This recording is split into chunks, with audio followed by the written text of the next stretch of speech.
15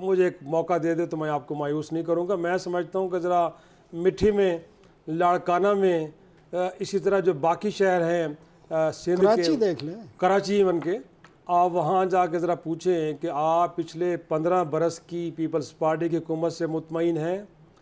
تو جو جماعت ایک صوبے کے اندر گڈ گورننس قائم نہیں کر سکی، وہاں کے لوگوں کو بہتر سہولیات، بہتر زندگی نہیں دے سکی، روزگار نہیں دے سکی، وہ جماعت کس منہ سے لوگوں سے یہ کہہ رہی ہے کہ ان پہ اعتبار کریں، ان کو موقع دیں، اور ملک کے اندر پتہ دودھ اور شہد کی نہریں بہا دیں گے؟ اور دوسرے شخص کتنا لوگوں سے سنجیدہ مذاق کر رہے ہیں، سنجیدہ مذاق ہے، بڑے سنجیدہ انداز میں انہوں نے کہا کہ جس کو اس ملک کے عوام چاہیں گے وہی پرائم منسٹر ہوگا. جی جی. تو اس کا مطلب ہے 2018 میں لوگوں نے پھر عمران خان کو کہا تھا کہ ملک کے پرائم منسٹر ہوں گے، بٹ آپ تو تسلیم نہیں کر رہے تھے. اگر آپ سمجھتے ہیں کہ الیکشن کے ذریعے اس ملک کے اندر پرائم منسٹر بنتے ہیں تو بھائی میرے پھر سابقین کے اوپر اعتراض کس بات کا؟ ان کو سلیکٹ، اس کا مطلب یہ ہے کہ پرائم منسٹر کہیں سے سلیکٹ ہو کے آتے ہیں.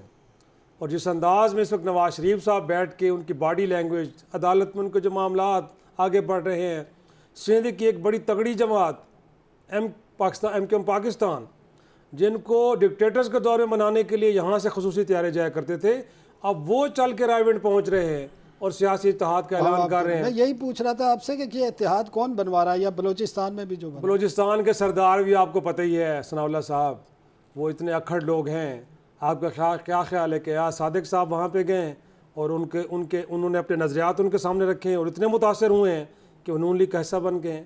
ہوا کا رخ دیکھا گیا ہے، اسکرپٹ جہاں پہ لکھے جاتے ہیں وہ اسکرپٹ وہاں پہ لکھے گئے ہیں، وہ ہر ایک کے ہاتھ میں تھمائے جا رہے ہیں اور ہر کوئی اپنے اپنے کردار ادا کرنے کے لیے تیار ہو چکا ہے.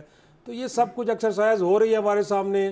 بد نصیبی اس ملک کی سب سے بڑی یہی ہے ثناء اللہ صاحب کہ اگین اس بار بھی یہ فیصلہ عوام نہیں کریں گے بلکہ اس ملک کے خواص کریں گے کہ اس ملک کا اگلا پرائم منسٹر کون ہوگا اور کس کی حکومت بنے گی. اور خطرہ یہ ہے، خدشہ یہ ہے کہ پھر آپ ایک نئے انتشار کو دعوت دے رہے ہیں. آپ اس طرح کے اتحاد بنا کے کہ جن کو عوامی تائید حاصل نہ ہو وہ پھر اس ملک کے اندر نہ تو امن لا سکیں گے، نہ اس ملک میں ترقی ہو پائے گی، نہ اس ملک میں بیرونی سرمایہ کاری آئے گی، بلکہ پھر اس کے نتیجے میں ایک انتشار آئے گا جو 2018 میں بھی ہم نے دیکھا. خدارہ اب تو ذرا عوام کی تائید و حمایت سے آپ آئیے گا، اور جب جمہور آپ کے ساتھ کھڑی ہوگی تو پھر آپ کو کسی بے ساکی کی ضرورت نہیں طاقت پڑے بھی گی. پھر زیادہ ہوگی، پھر طاقت بھی ہوگی. پھر آپ جو سپریمیسی آف پارلیمان کی بات کرتے ہیں، جب آپ کہتے ہیں کہ اس ملک میں وزیر اعظم چیف ایگزیکٹو ہوتا ہے تو پھر یقینی طور پہ اختیارات اس کے پاس ہوں گے بھی صحیح اور ایکسرسائز بھی کرے گا. اگر آپ ایسا نہیں کریں گے تو پھر ہائبرڈ رجیم کا ایسا بنتا رہے گا، اس کے بعد جو تماشا لگا وہ لگا رہے گا. خواجہ صاحب کیا سمجھتے ہیں؟ ابھی جو شرائی صاحب بھی کہہ رہے ہیں، حقیقت تو یہی ہے کہ دنیا میں جہاں بھی ڈیموکریسی ہے وہاں پر جب عوام کا جو ووٹ ہے یا عوام کی جو طاقت ہے اس کو تسلیم نہیں کیا جاتا تو پھر وہاں پر پاکستان میں تو پہلے ہی معاشی بحران ہے اور سیاسی بحران ہے، سماجی بحران بھی ہے. آپ نے دیکھ لیا ایکسیڈنٹ کا جو لاہور میں واقعہ ہوا، ہمارا گورننس سسٹم کولیپس ہو چکا ہے. تو پھر اس اخلاقی بحران ایک علیحدہ سے ہے. آپ نے پچھلے چند سالوں کے دوران دیکھ لیا کہ کیسی آڈیو اور ویڈیو لیک ہوئی اور کس جگہ ہم کھڑے ہیں. تو آپ کیا سمجھتے ہیں کہ اگر پھر 2018 والا جو قسط تھی وہی دہرائی گئی تو پھر اس ملک میں اسٹیبلٹی آئے گی، معاشی بحران ختم ہوگا؟ میں جزوی طور پر شرائی صاحب سے کی بات سے اتفاق کرتا ہوں کہ جب تک جو جمہور کا فیصلہ نہیں مانا جائے گا ملک آگے نہیں بڑھے گا، اس میں کوئی دو رائے نہیں ہے. لیکن انتخابات سے پہلے تمام سیاسی جماعتوں کو مساوی مواقع میں اثر آنے چاہیے تاکہ وہ لوگوں کو اپنا منشور، اپنا نظریہ بتائیں تاکہ لوگ ان کو ووٹ دے سکیں. لیکن مجھے ابھی تک یہ ایسی کوئی شکایت بھی نہیں ملی. یہ میں سمجھتا ہوں کہ ایسے گمان ہے، سوچ ہے کہ یہ اتحاد بنائے جا رہے ہیں. میں ایسا نہیں سمجھتا. جب سیاسی ہوائیں چلتی ہیں، ہم نے دیکھا ہے ماضی میں بھی، تو سندھ کے جو اتنے بڑے سردار جیسے کہ ذکر کیا شرازی صاحب نے، بہت بڑے بڑے سردار ہیں، وہ اپنی برازاء و رغبت شامل ہو رہے ہیں. اگر ان کے پیچھے ڈنڈا ہوتا یا کوئی ایسی ویڈیو آڈیو آنے والے دنوں میں آ جائے گی. کر رہے ہیں آپ سندھ کی بات کر رہے ہیں؟ بلوچستان کی بات کر رہا ہوں اور ایم کیو ایم کی بھی بات کر رہا ہوں کہ وہ بھی آئی، سندھ والے بھی آئے. ابھی تک کسی شخص نے یہ کوئی الزام نہیں لگایا کہ مجھے اس جماعت کی طرف، اتحاد کی طرف دھکیلا جا رہا ہے. دیکھیں نا، جب چیئرمین پی ٹی کی طرف لوگ دھکیلے جا رہے تھے تو نظر آ رہا تھا لوگ چیخو پکار بھی ہو رہی تھی, محکمہ زراعت کا بھی ذکر ہو رہا تھا, کافی چیزیں سامنے آ رہی تھیں.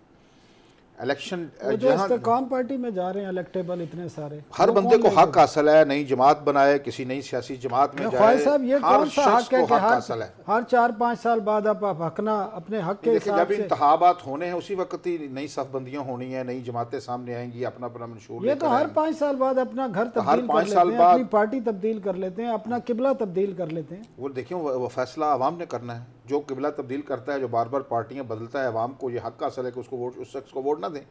لیکن ایک ہے الیکشن سے قبل صف بندیاں کرنا, جوڑ توڑ کرنا, لوگوں کو جمہوری طریقے سے اپنے ہم خیال بنانا, ان کو اپنے نظریات سے ہم آہنگ کرنا, آپ یہ کہہ ہر رہے ہیں پارٹی کا حق ہے. یہ خود ہی ہو رہا ہے اور ابھی تک کوئی شکایت سامنے نہیں ہے. سسٹم جنریٹ ہو رہا ہے, کوئی ایسی بات نہیں ہے کہ یہ ایک کوئی ہوا چل management پڑی کی ہے جا کہ رہی میاں نواز شریف جلا وطنی کاٹ کر واپس آئے ہیں اور ان کو یہ آئندہ وزیر اعظم بنیں گے. وہ ان کی مقبولیت ہے, جو کہ سب سے جو بڑے ان کے مخالف مطلب ہیں, اقتدار کے وہ لیے اس لوگ وقت آ رہے ہیں. مقدمات میں الجھے ہوئے ہیں. ٹھیک ہے نا, اقتدار کی خواہش رکھنا ہر شخص کا رائٹ ہے. جو بندہ الیکشن لڑتا ہے وہ کہتا ہے جی مجھے ووٹ دیں, میں جاؤں گا اقتدار کے ایوانوں میں. مطلب نظریہ اقتدار ہو, صرف نظریہ اقتدار اپوزیشن میں بیٹھ کے بھی تو خدمت کی جا سکتی ہے. بیٹھے ہوئے نا لوگ, اے این پی اپنی سیاست کر رہی ہے نا, باقی لوگ کر رہے ہیں, باقی جماعتیں تو سیاست میں اے این پی ہے. اے این پی کا نظریہ بڑا طاقتور نظریہ ہے. نظریہ طاقتور ان کی جماعت کے جو بانی ہے خان عبدالغفار خان, باچا خان میری مراد ہے, وہ جو ماڈرن طریق ہے اس میں سب سے زیادہ 39 سال جیل کاٹنے والی شخصیت ہیں. وہ ابھی جتنی بھی جماعت ہے اپنے نظریات کے ساتھ لوگ کھڑے ہیں, لوگ ووٹ دیں یا نہ دیں. شرائی صاحب وہ اسی لیے اقتدار میں نہیں ہے نا, جو یہاں پہ ایک دن جیل نہیں رہتے اور بھاگ جاتے ہیں, کبھی لندن کبھی جدہ, ان کے لیے اقتدار کے دروازے سجا دیے گئے ہیں. بالکل. اور میرے خیال میں جو اس وقت کانفیڈنس ہے نا وہ میاں نواز شریف صاحب کا, وہ پتے دے رہا ہے. وہ ہمیرا چنا کا ایک گانا تھا نا, آپ نے بھی سنا ہوگا کہ میں نہیں بول دی میرا یار بول دا. تو اس وقت لگتا ہے کہ ان کے اندر ان کا یار بول رہا ہے, ان کو کہاں سے یہ حوصلہ مل رہا ہے, کہاں سے یہ طاقت مل رہی ہے نا, تو سب کو سمجھ آ رہی ہے.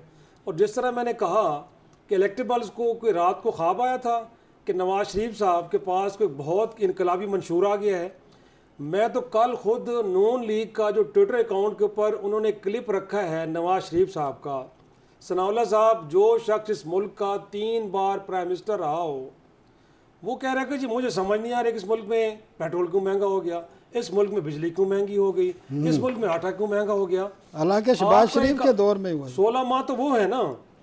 اس کے علاوہ بھی دنیا کے اندر آپ کا اکانومی کا بیک گراؤنڈ ہے, ایک ریسیشن کا ماحول ہے, انفلیشن پوری دنیا میں آئی ہے, بٹ 3 بار پرائم منسٹر رہنے والے شخص کو یہ بات سمجھ نہیں آ رہی, اور وہ کہہ رہے کہ میں اس ملک کی تقدیر بدلوں گا. بھئی اگر اتنی سادہ بات آپ کو سمجھ نہیں آ رہی کہ آپ کے بڑے چھوٹے بھائی نے 16 ماہ کے دوران IMF کے ساتھ کچھ معاہدے کیے ہیں, اس کے نتیجے میں کچھ آپ نے قیمتیں بڑھائی ہیں, اس کے علاوہ دنیا میں ایک ریسیشن آئی ہوئی ہے, اس کا امپیکٹ بھی آپ پہ آیا ہے, دنیا میں پیٹرولیم پرائسز کی قیمتیں اوپر گئی ہیں, اس کا امپیکٹ آیا ہے.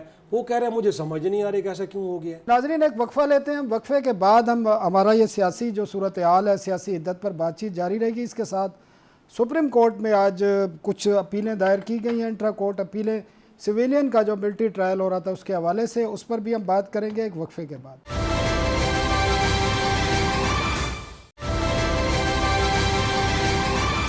Welcome back. ہم بات کر رہے تھے ملک میں بڑھتی ہوئی سیاسی حدت پر, اور اس کے ساتھ ایک اور بھی آج انٹرسٹنگ باتیں ہیں. سپریم کورٹ میں انٹرا کورٹ اپیلیں آئی ہیں وزارت دفاع کی طرف سے, وفاقی حکومت کی طرف سے. جو سویلین کا ملٹری ٹرائل تھا اس حوالے سے جو ایک فیصلہ آیا تھا 5 رکنی بینچ کا, اس کو کالعدم قرار دینے کے حوالے سے, اس پر KPK اور بلوچستان کی حکومتیں بھی ریویو پٹیشن دے چکی ہیں, اور لگتا یہ ہے کہ پنجاب اور باقی بلوچستان کی حکومتوں کی طرف سے بھی انتظار کیا جا رہا ہے, وہاں سے بھی آئیں گے.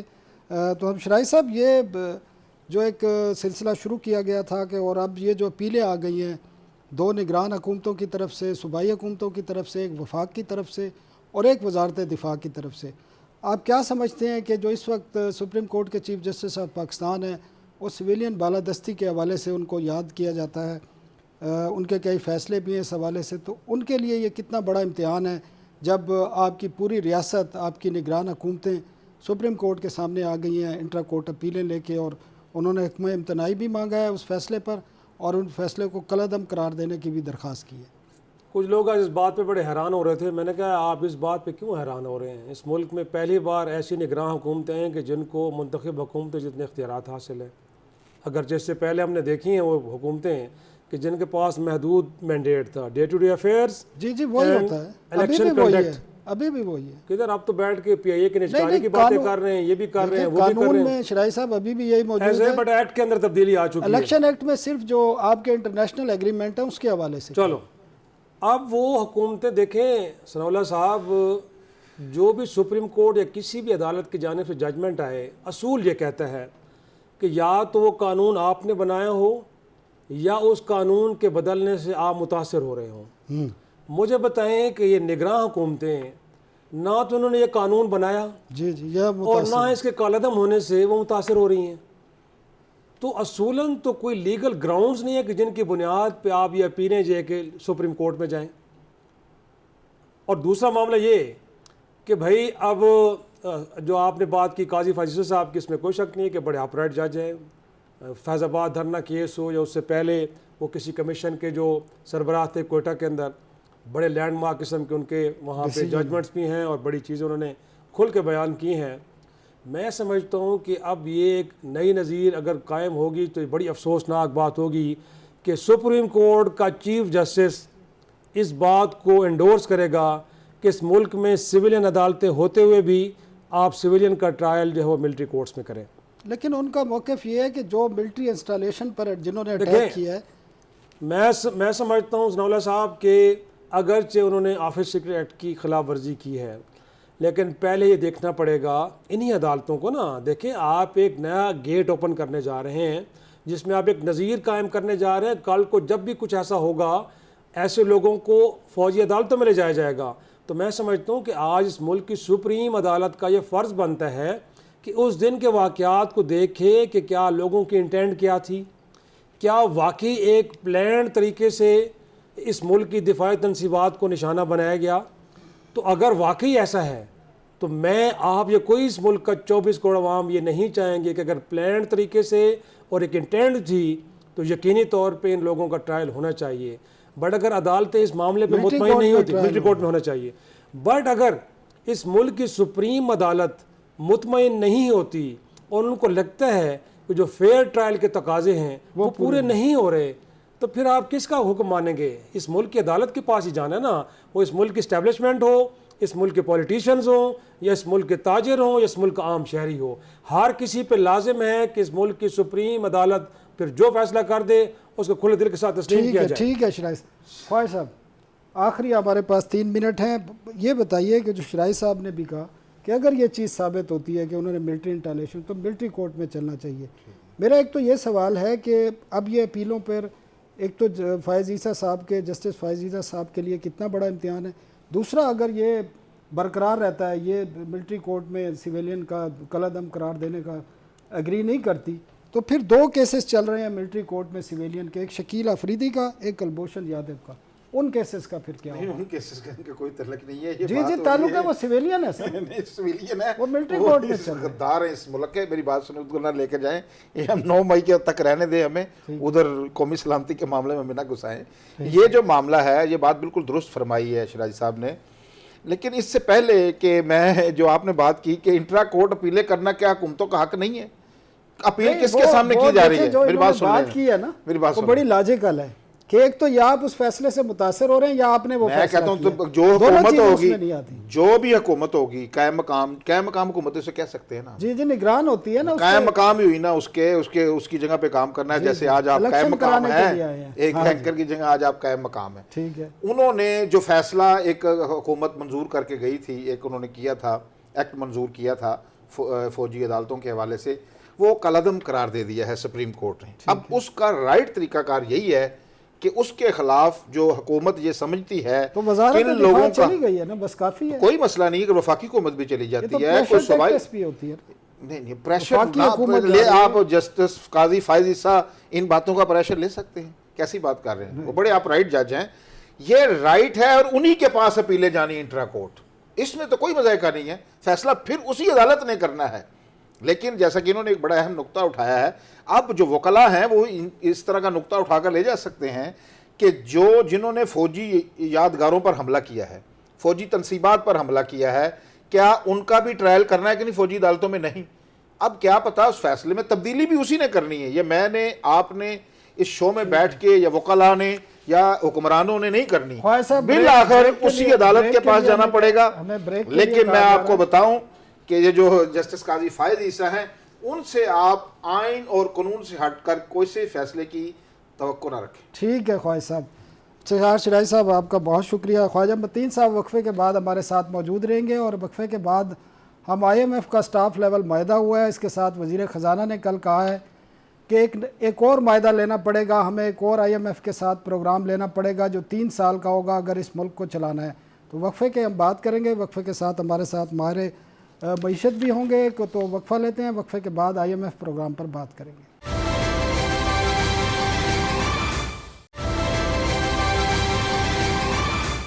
Welcome back. ہم بات کر رہے ہیں اس سیگمنٹ میں IMF کا سٹاف لیول ایگریمنٹ، اس کے ساتھ ایک تو سٹاف لیول ایگریمنٹ ہوا ہے جس کے تحت اب IMF کا ایگزیکٹو بورڈ اس ریویو کی منظوری دے گا، جس کے بعد پاکستان کو $70 کروڑ کی جو دوسری قسط ہے IMF پروگرام کی وہ ملے گی۔ لیکن اس کے ساتھ وزیر خزانہ نے کل جو میڈیا سے گفتگو کی ہے، جس میں خود بھی موجود تھا، وہاں پر انہوں نے جو باتیں کی ہیں وہ ذرا میں شیئر کرنا چاہتا ہوں۔ ایک تو انہوں نے کہا ہے کہ پاکستان کو اگر چلنا ہے، پاکستان کو اگر سٹیبلائز کرنا ہے، تو نئی حکومت جو آئے گی اس کو IMF سے ایک اور پروگرام لینا پڑے گا، اور وہ 3 سالہ پروگرام ہونا چاہیے۔ اس کے ساتھ انہوں نے کہا گیس اور بجلی کی قیمتیں بہت بڑھیں گی، ابھی انفلیشن کا انہوں نے کہا ہے کہ اس میں کمی آئے گی، اور بھی بہت ساری باتیں کی ہیں۔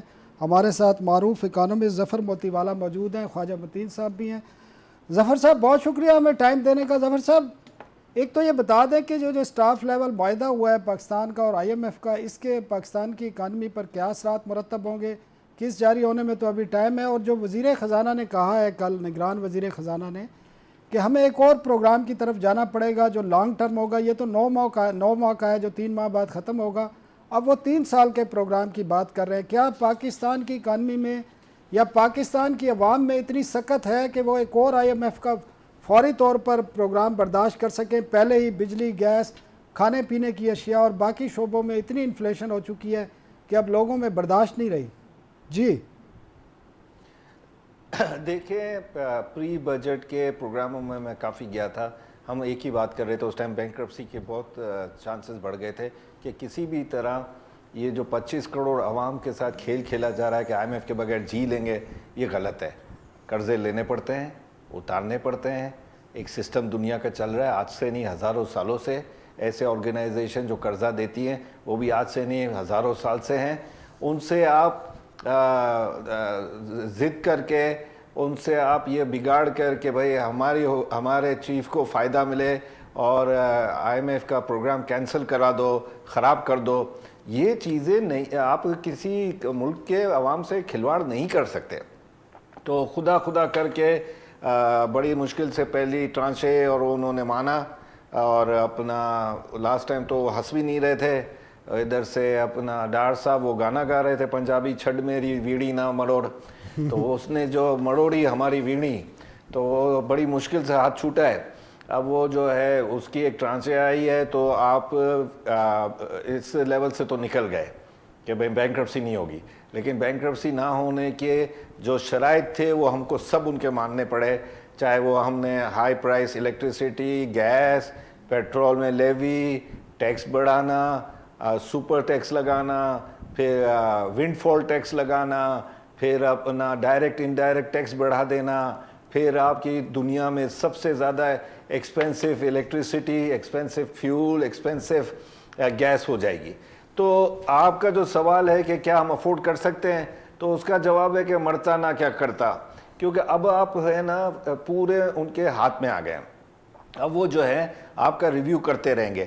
انڈائریکٹلی ڈاکٹر شمشاد نے وہی بات کی ہے جو انہوں نے سمجھائی ہے اور بولا ہے کہ یہ آج پریس ریلیز میں کہہ دینا آپ، اور اس دفعہ تھوڑا وہ مسکرایا بھی ہے، جو سٹاف ہے تھوڑا ان کے مسکراہٹ میں لگ گیا تھا۔ پھر انہوں نے اس لیول تک بھی وہ آئے ہیں کہ باقی سب جو ڈونر کنٹریز ہیں، فرینڈلی ڈونر کنٹریز، ان کے ایمبیسیڈر سے بھی ملے ہیں کہ بھائی ہم اگر اس کے ڈبے میں ڈال رہے ہیں پاکستان کے رقم ڈالر، تو آپ بھی ڈالو گے جب ان کو، ہاں تو وہ جو ہے نا انہوں نے ایشورنس دی تو تھوڑی اور مسکراہٹ بڑھ گئی ان کی۔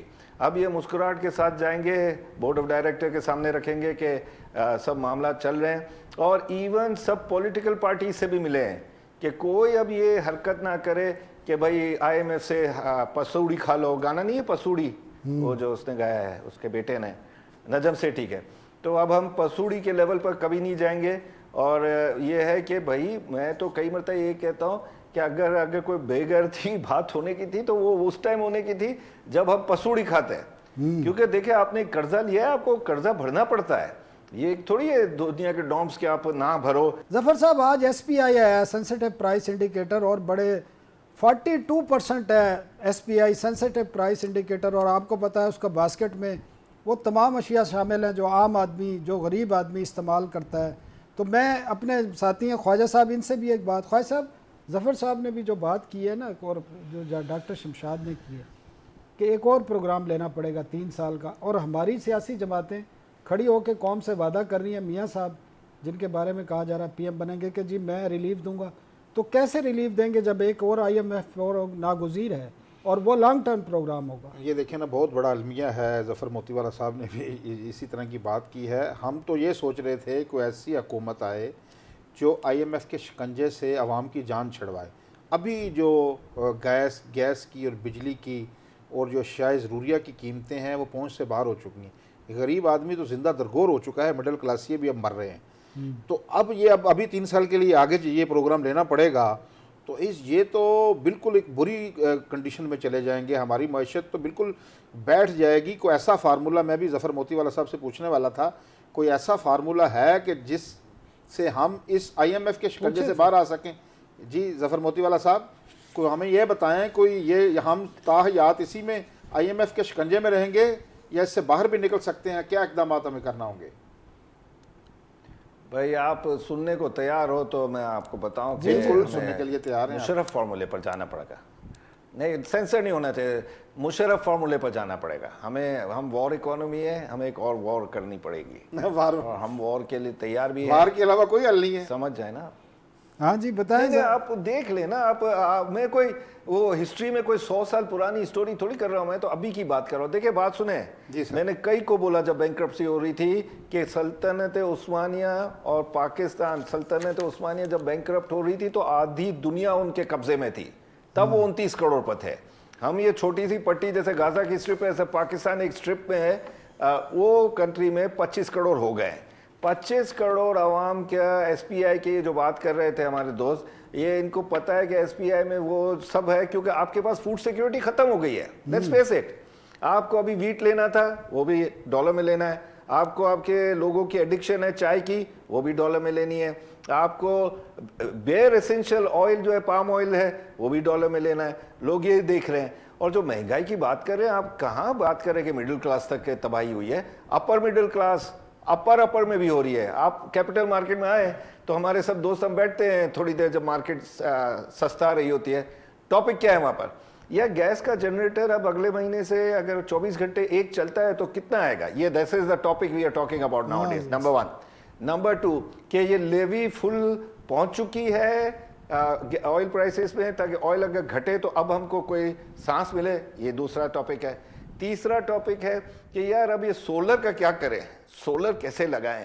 سولر میں لگاتے ہیں تو اگر وہ ہمارا انٹرسٹ ریٹ کا قرضہ, جیسے آپ نے ایک 10 لاکھ کا آپ نے ایک سولر لگایا, ایک ایگزامپل دے رہا ہوں, 10 لاکھ کا لگایا تو آپ کو 2.5 لاکھ روپیہ سالانہ, یہ انٹرسٹ ریٹ تو ضائع ہو گیا نا اگر آپ نے بینک میں رکھ دیا, سپوز کریں, یا 2 لاکھ روپیہ آپ کا ضائع ہو گیا. ٹھیک ہے, آپ کا جو 10 لاکھ کا لگایا ہے اس سے آپ کی الیکٹریسٹی کی بچت ہو گئی کہ 1.5 لاکھ کی جگہ 75,000. تو بابا اس 75,000 میں آپ یہ 2 لاکھ بھی تو ایڈ کرو گے. ظفر صاحب آپ تو ٹھیک کہہ رہے ہیں یہ بات, اور عوام کو بتانے کی ضرورت بھی ہے, لیکن ہمارے سیاستدان جو انتخابی مہم پہ نکلے ہوئے ہیں, میاں نواز شریف ہو, بلاول ہو یا باقی لوگ ہوں, وہ کہتے ہیں ہمیں موقع دیں, ہم عوام کو فوری ریلیف دیں گے. میاں صاحب تو کہہ رہے ہیں بلوچستان میں لوگوں کو مفت بجلی دوں گا. تو یہ تو آگے 3 سال IMF پروگرام کی بات کر رہے ہیں اور اس کے بغیر گزارا بھی نہیں ہے, جو ہمیں بھی نظر آ رہا ہے. تو یہ پھر عوام سے جھوٹ بول رہے ہیں سیاستدان. 100% رائٹنگ آن دا وال. میں بار بار کہہ رہا ہوں, وہ فلم ہے جیمس بانڈ کی کیسینو رائل, اس کا گانا ہے, اچھا سن لیجیے گا کبھی یا لگا دیجیے گا. تو وہ جو ہے حالات اسی طرف جا رہے ہیں, اور یہ پولیٹیکل سلوگنز ہیں. آج انہوں نے کیا کہا ہے, بیٹھ کر چیمبر اور لاہور چیمبر میں, انجم نثار بازو میں بیٹھا ہے, کہ بھائی میں ہماری پالیسیز چلتی تو 40-50 روپے کا ڈالر ہوتا. جب آپ تھے تب وہ آلریڈی 100 روپے کے اوپر جا رہا تھا, اور یہی جھٹکے کھا رہے تھے ڈار صاحب کہ بھائی یہ میں چھوڑوں گا نہیں, میں ڈالر کو نہیں. یہ ہر چیز میں گلا کیوں, سلطان رہے کیوں بن جاتے ہیں, گلا پکڑ. آپ اگر ایک اکانومسٹ ہو تو اکانومی کی بات کرو, آپ کس طرح اس کو واپس اپنی اسٹرانگر کرو گے اپنی کرنسی کو, یہ بات کرو. آپ کوئی ایسی ایمنسٹیاں لاؤ جو پبلک جنہوں نے چھپا رکھا ہے ڈالر وہ باہر نکالے. آپ ایسے وہ مراد دو وہ تو آئی ایم ایف اجازت نہیں دیتا ظفر صاحب کہ آپ ایمنسٹی لائیں, ڈالر ایمنسٹی لائیں. ان کا پلان تھا پی ڈی ایم کا, لیکن انکار کر دیا تھا آئی ایم ایف نے. آئی ایم ایف پروگرام میں یہ ممکن نہیں ہے چیزیں. سر وہ آئی ایم ایف سے پہلے آپ سب بھول جاتے ہیں, پاکستانی یاد برداشت بہت کم ہے. وہ ایف اے ٹی ایف نے شروع کروایا ہے. ایف اے ٹی ایف نے یہ معلوم کروایا کہ پاکستان ہر مرتبہ بچ کیوں جاتا ہے. جب ان کی ریمیٹنس تو اتنی کم ہے, ان کو سمجھ نہیں آ رہا تھا کہ اور کہاں سے پیسہ آ رہا ہے. انہوں نے کہا سب جگہ بند کرو, بلکہ اس دفعہ آئی ایم ایف نے یہاں تک کہہ کے گئے کہ اور سختی کرو, اور سختی کرو, تاکہ آپ کا جو آپ کے کوئی بھی ایریا سے, ہمیں روز ہے نا اسٹاک ایکسچینج کے بروکریج ہاؤس میں 100 ای میلز آتی ہیں کہ ان آرگنائزیشن کا آپ کام نہیں کر سکتے. آپ سمجھے میری بات؟ جی میں تو یہ جو ہے نا ابھی آپ کو گردن سے پکڑ لیا ہے. اب ہمارا ایک ہی طریقہ ہے کہ آئی ایم ایف کو اب آپ غصہ نہ دلائیں. ہمارے پاس کوئی ایسا لائر, کوئی ایسا نہیں ہے کہ مرچنٹ آف وینس کی طرح وہ یہ کہہ دے کہ بھائی آپ نے گوشت مانگا تھا تو خون گرے گا تو تم لائبل ہو جاؤ گے. تو شیکسپیئر کے ناول کی بات کر رہا ہوں. تو وہ جو ہے یہاں پر ہمارے پاس کوئی ایسے بریلینٹ لوگ نہیں ہیں. اور عجیب بات ہے, جب کوئی بریلینٹ اکانومسٹ آتا ہے تھوڑے دن میں بھاگ جاتا ہے.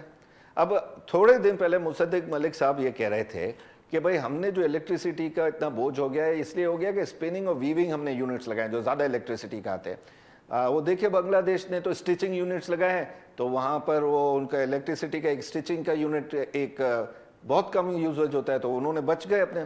اور بابا انہوں نے اپنی 52% پاپولیشن کو سٹیچنگ پر لگایا ہوا ہے, لیڈیز کو. ٹھیک ہے, یہاں تو لیڈیز کو ہم نے کام نہیں کرنے دیا. ٹھیک ہے ظفر صاحب 50% کام نہیں کرنے دیا. لیٹ می فنش 50% کام نہیں کرنے دیا. جو 50% مرد ہیں اس میں سے بھی صرف 20% کام کر رہے ہیں. ٹھیک ہے ظفر موتی والا صاحب, بہت شکریہ. ہمارے پاس ٹائم وقت تھا. ناظرین ایک بات تو کلیئر ہے کہ سیاستدانوں کو بھی اور اکانومسٹ کو بھی اب قوم کو بتانا ہوگا کہ آئندہ آنے والے چند برس مشکل ہیں, اور اس میں کسی قسم کی ریلیف کی کوئی توقع نہیں. آئی ایم ایف کا مزید پروگرام بھی لینا پڑے گا. کل تک کے لیے ہمیں اجازت دیجیے. اللہ حافظ.